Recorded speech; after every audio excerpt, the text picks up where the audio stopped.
Next, we're going to talk about the actual ship itself and what types of fun we can have on it. Pretty. So, if anyone hasn't taken a look at the boat, one thing I want to mention is it is large. It's last I checked, it was the second largest cruise ship in the world. So they have a lot to offer.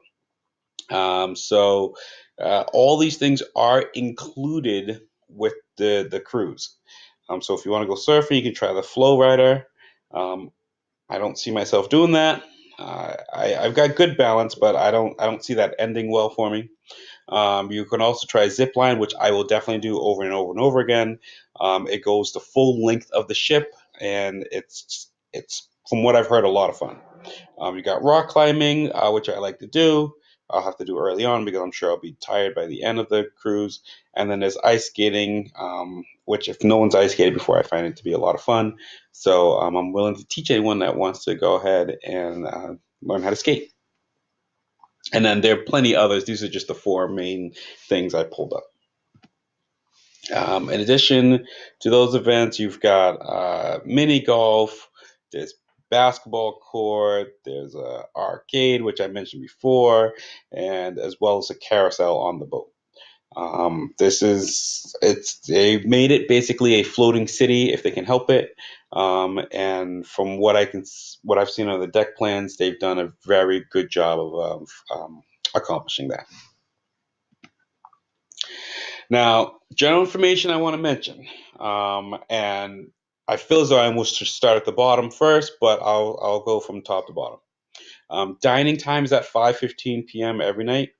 I do ask, and I know everyone doesn't have to, but I do ask that we all try to have dinner together every night. That's the only time I'll say that I'd like us all to be together.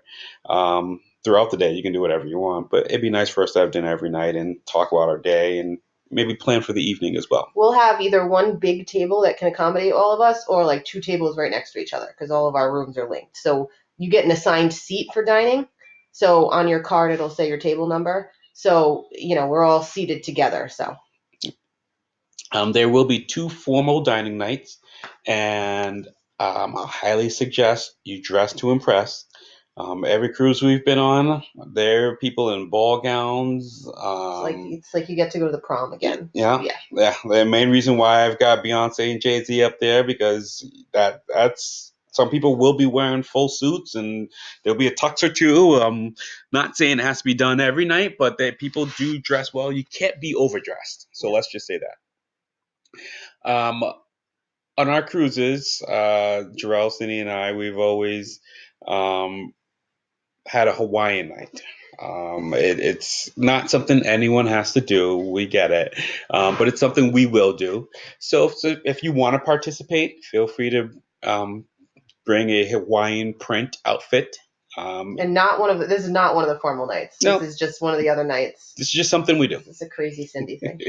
And when I say Hawaiian print outfit, I don't mean the from head to toe. I'm just going to be wearing a Hawaiian shirt and then a nice pair of slacks. But Cindy does wear like a dress that has Hawaiian print of some sort. So feel free to join us if you want. You don't have to. And if you do, we'll let you know what night we plan on doing so, and then we can coordinate.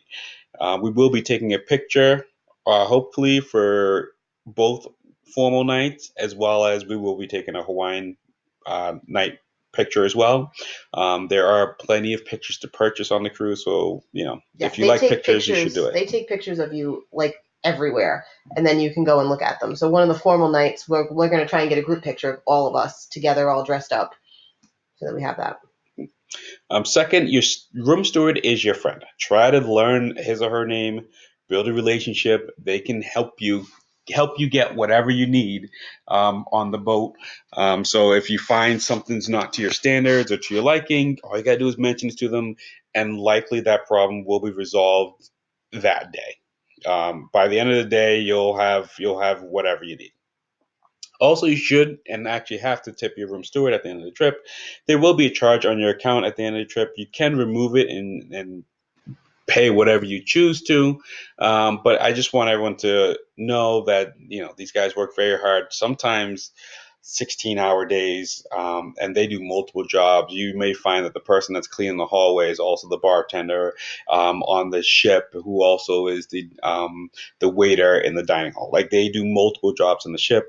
Also, the gratuities are shared amongst the room steward and other staff on the boat. So it's not just going to that one person. It's basically everybody. They pool their money together and then they divide it. So, please recognize the hard work that they do and tip them properly. You can also give cash gratuities if you feel someone deserves something more than the other. You can just give them cash. I don't know if those are also shared. My guess is some of the cash is probably given, used personally because it's actually cash. So if you feel you want to do that, you can do that. Last thing, and maybe the most important out of all these, is once you're on the boat, you must sync up your watch with the clock that is on the boat, which is likely the local time that the boat sails from. No matter what, you're always on boat time. So if we change time zones in the middle of the sailing, it doesn't matter. You are on boat time. Um, you just cannot be late for the boat when we hit a port and we're ready to leave, because the boat will not wait for you. They may wait a little bit, but I wouldn't risk it because they will leave without you.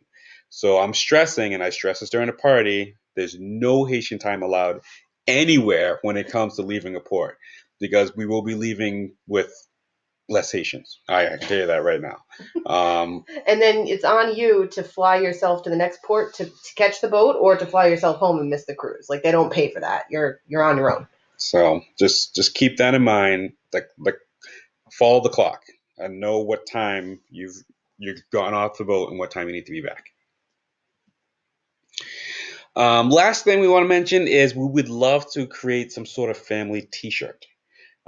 Something fun, something that we all wouldn't mind wearing. And of course, once you receive your T-shirt, you can do whatever you want to it. You can customize it in any way, shape, or form. But we would like something to recognize that we're all a group. We're in it together.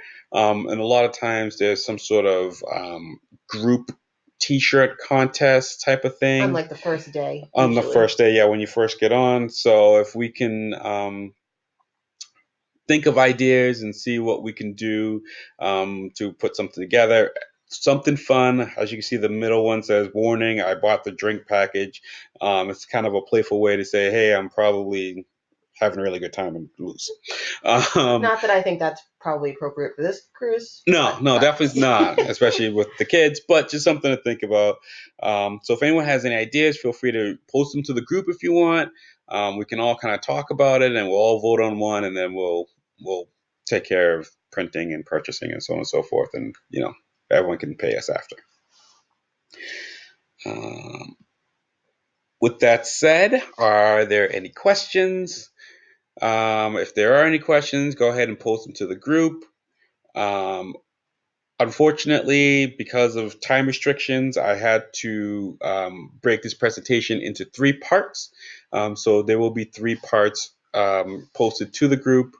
And again, like, if you have any questions, just let us know. Thank you for listening. We're looking forward to the cruise, and see you all soon.